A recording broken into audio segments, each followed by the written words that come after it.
Hello, lovely viewers, and welcome to another episode of Glitz Express News, where we give you nothing but the best. But before we dive into today's news, kindly subscribe to our YouTube channel, share, like, comment, so you'll be the first person to get everything that we share. You can also follow us on our TikTok pages.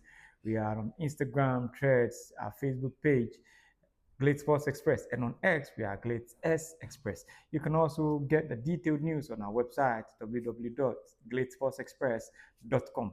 Well, remember I told you about Robert Lewandowski and his reason for absenting himself or resigning from national team action. Well, it looks like Robert Lewandowski is soon going to return to the Polish national team because Mikel Pobie has already resigned. Well, one of somebody who commented on our post, who is a Polish national, has said that Pobie and I don't know whether it's the team managers or somebody are friends, like they are like cool pals. So they made it official like he resigned, but he was actually sacked. Well, I don't know how true that is, but that's what she said. She said Mika he didn't actually resign, but he was sacked. But that's far off from what we are coming to discuss today.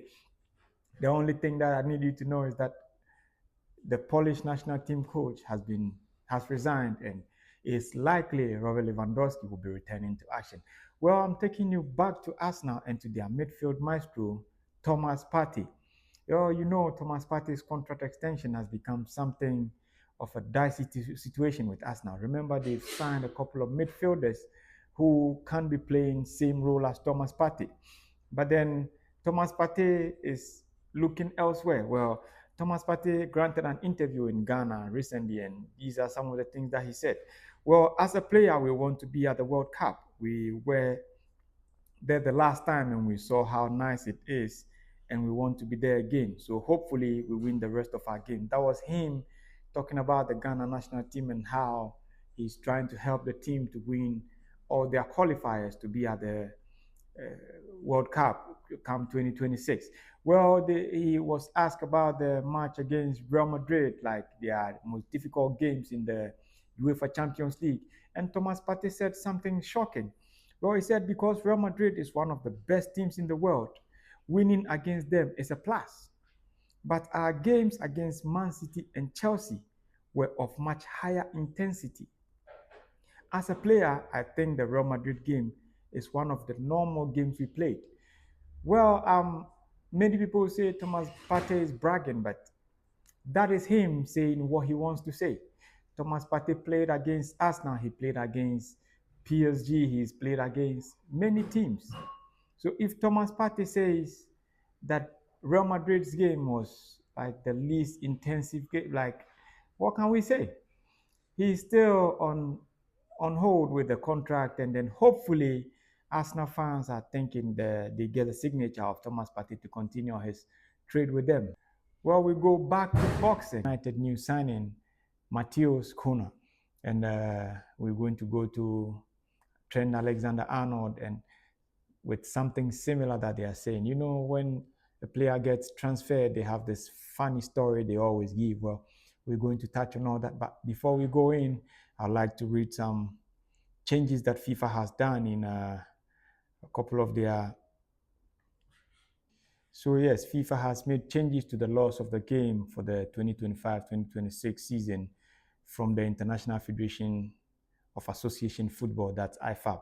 So the first one is an amendment of Law 3 on players. So only the team captain is allowed to speak to the referee during a match, not all players. Well, this has been established already.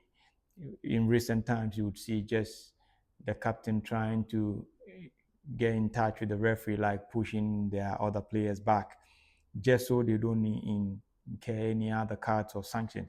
Well, there was an amendment to law number 5 with the referee. So the referee will use a countdown signal for the last 5 seconds of the 8 seconds allowed for the goalkeeper. So that means if the goalkeeper has the ball, he has an 8-second window to release it. So the first 3 seconds, the referee just lets it go. Then the 5th or from the 4th minute, the referee starts counting. So the 4, 5, 6, 7, and 8. And then that's where the goalkeeper can get sanctioned. So there was an amendment to law number 8 where, with regards to dropped balls. So if play is stopped and the ball is inside the penalty area or last touched inside it, it is dropped to the defender's team goalkeeper. It's not dropped to like where there is the opposition player around, but it's dropped to the goalkeeper. In case it's outside the penalty area, the ball is dropped to a player from the team that would have had possession of it. So unlike times where the ball is dropped where people just fight for whoever gets it first. No. So now if the ball was almost in the possession of the opposition player, well, the drop ball is made such that the opposition player would have the ball. So the ball is dropped where it was when the play was stopped. So if it was in the center circle, it's dropped in the center circle. So there was an amendment to law number 9, which is ball possession, in play, out of play. So if a coach or substitute player or a player temporarily out of play touches the ball while it is still in play but clearly on its way out, with the intention of accelerating play, an adherent free kick is awarded to the opposition team.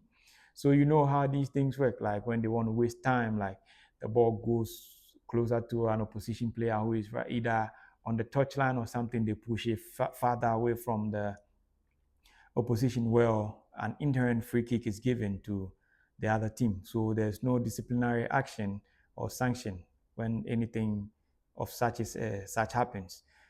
Such a repetition. So no disciplinary sanctions such as a caution or send-off is imposed unless there are repeated offenses, such as repeated departures from the technical areas. Well, there was an amendment to law number 11, which is with regard to offsides. So when the ball is played or touched, the first point of contact is used to determine offside. However, if the goalkeeper handles the ball, the last point of contact is used as the reference point for offside. It is clearer and more accurate. Amendment to law number 6, which is fouls and misconduct. If the goalkeeper holds the ball with the hands for more than 8 seconds, a corner kick is awarded to the opposition team from the nearest flank. The goalkeeper is not cautioned unless he repeats the offense. An inherent free kick is still awarded in the following cases: control of the ball for more than 6 seconds without releasing it, handling the ball after releasing it before it touches another player, and handling it after an intentional pass or throw-in from a teammate unless he clearly attempts to play it with his foot. Amendment to law number 16, which is with regards to goal kick. So a goal kick is awarded if the ball has completely crossed the goal line, no goal has been scored, and the last touch was by a player from the attacking team. Well, there's an amendment to number 17, which is with regards to corner kick. A corner kick is awarded if the ball has completely crossed the goal line after being touched by. These are not laws that are not, they are just laws that has been, how do I call it? They've just put in more measures into it so that players will refrain, or the playing body will refrain from certain actions. Well, the video assistant referee, the VAR protocol, upon completion of the referee review, the referee must show the TV screen signal and announce the final decision. So it's not like just the referee going to the TV and watching what he saw, but he's supposed to show everything so other people can see. Well, competitions may also implement a system that allows the referee to publicly explain the decision after a VAR review or extend check in accordance with FIFA guidelines and the VAR manual. Well, this is some of the amendments that IFAB has put in forward for the playing body or for the next season, that's the 2025-2026 season. So remember I told you we're going to be talking I told you about Matheus Cunha, the Brazilian footballer and current Manchester United player. Well, I told you there's something similar with every player and transfer issues. Well, the same thing that Matheus Cunha is saying is the same thing Trent Alexander-Arnold is saying. Well, so let me put you in through what they are saying. So since he signed for Manchester United, you know every player has this one-on-one interview, or sometimes they just want to avoid something else. So Cunha said, ever since I was a child in Brazil watching Premier League games on TV at my grandmother's house, United was my favorite English team. I know it's a lie, but don't worry. And I dreamed of wearing the red jersey. I want to thank my family and everyone who has helped me make that dream a reality. I can't wait for the start of preseason to get to know my teammates and prepare for the season ahead. All my focus is now on working hard to become a valuable part of the team and helping get the club back to the top. Well, we all know these things. Remember, Romelu Lukaku signed for Manchester United, and Manchester United was his dream club. And then he signed for Chelsea, and Chelsea was his childhood club. And then he signed for Napoli, and Napoli is the club he's always wanted to play for. So which one was the club he wanted to play for? Like, which one was his dream team? Well, Trent Alexander-Arnold is the second one on the list. So he's he's a Real Madrid player now, and since he joined, he's also said the same thing, like Matheus Cunha has said. So he said, "I grew up watching this club win 3 Champions Leagues in a row. A big reason why I joined is to join an exciting young team to win trophies. When Madrid won 3 UCLs in a row, they faced Trent Alexander-Arnold Liverpool in the final on the third time.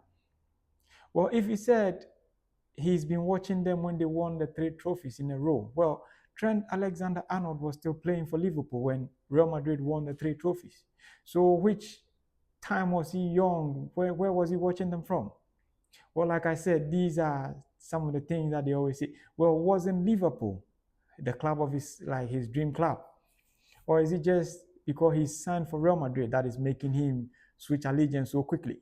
Well, Josep Pep Guardiola, the Manchester City manager, has also voiced out a couple of issues, not issues that's pertaining, but he has said that he's lucky to be in England and he's very lucky to be the manager of Manchester City.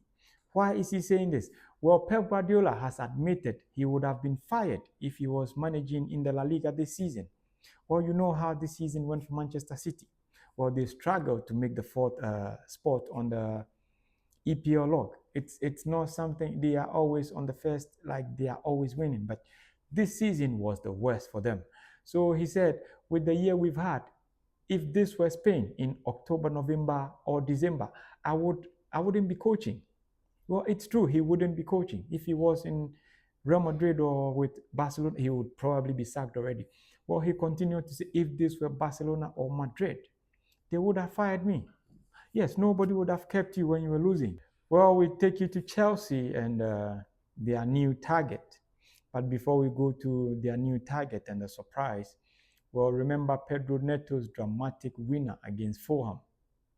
Yeah, that goal has been voted as Chelsea's men's goal of the season for the 2024-25 season. So congratulations to Pedro Neto.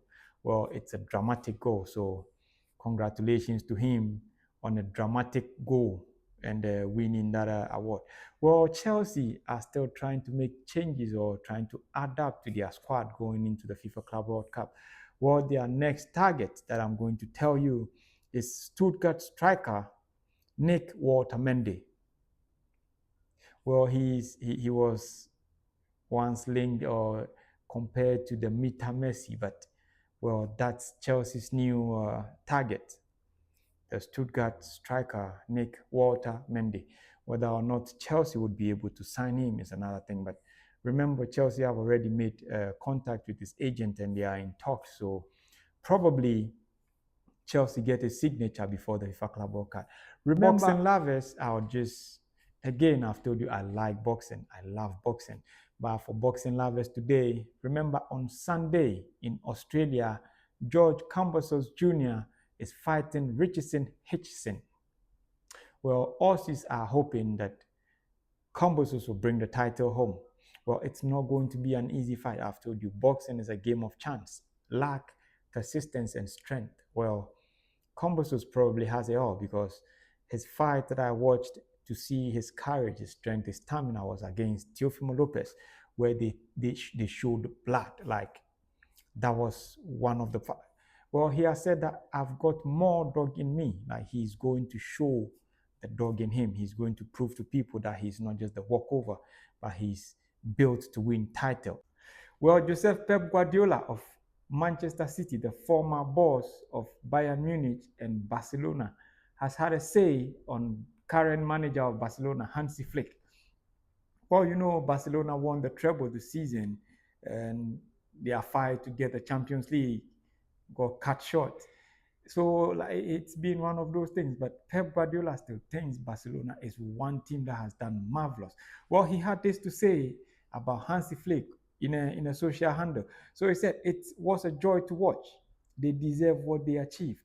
I'm sorry to say to those who don't support Barcelona, watching them was pure football fun. Well, I wouldn't lie to you.